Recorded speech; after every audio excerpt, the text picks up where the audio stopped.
បាទជំរាបសួរបាទខ្ញុំខាង Facebook ហួរតង់បាទ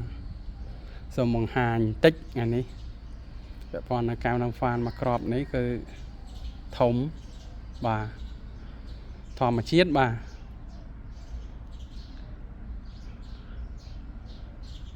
ជិត200ការ៉ាត់ហើយបាទ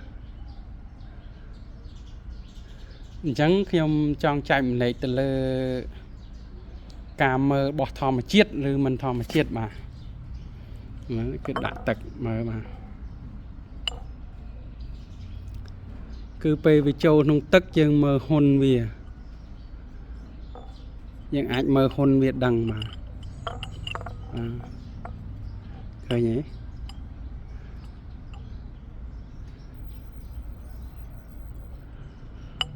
ហើយបងប្អូនណាដែលមិនច្បាស់បាទអាចតាក់ទងខាងខ្ញុំបានទៅលើថាខ្ញុំចែកម្លែកទៅលើការមើលនឹងបានអាចឆាតមក Telegram 088 32 137 បាទទីតាំងរតនគិរីបាទបញ្ជាក់ Telegram 088 32 137 បាទខ្ញុំចែកទម្លេខដោយអត់គិតថ្លៃទេបាទមានពីណាដូចថាបងប្អូនចង់ដឹងអញ្ចឹងបាទហើយនៅកែវវ៉ាន់ហ្វានមួយក្របនេះគឺស្អាតហើយធម្មជាតិទៀតបាទយើងលើកមកអញ្ចេះពណ៌មានពណ៌អញ្ចឹងពេលដាក់ចូលទឹកគឺវាស្លេកពណ៌ប៉ុន្តែយើងអាចមើលផ្ទៃខាងក្នុងវាតាមរយៈគេហៅហ៊ុនវាបាទធម្មជាតិវាតែងមានហ៊ុននេះឃើញហ៊ុនវានៅបាទអន្តាយហ្នឹងបាទអាហ្នឹងធម្មជាតិហើយបើបងប្អូនអាចចាប់អារម្មណ៍មកក្របនេះក៏អាចតាក់ទងមកបានដែរបាទ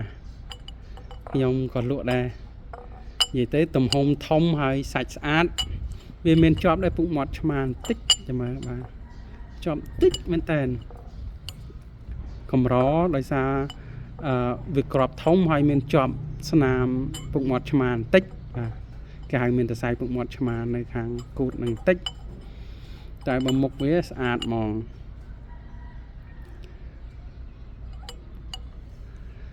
បាទធម្មជាតិបាទអញ្ចឹងបងប្អូនដែលចង់បានត្បូងធម្មជាតិរតនគិរីមិនថាកែវណាំហ្វានឬមួយត្បូងដុតខៀវលឿងបាទអាចតាក់ទងបានហើយខាងខ្ញុំក៏មានទទួលឆ្នៃបាទទទួលដុតឆ្នៃផងដែរតម្លៃសមរម្យបាទទីតាំងផ្ទាល់រតនគិរីបាទសូមអរគុណសូមជម្រាបលា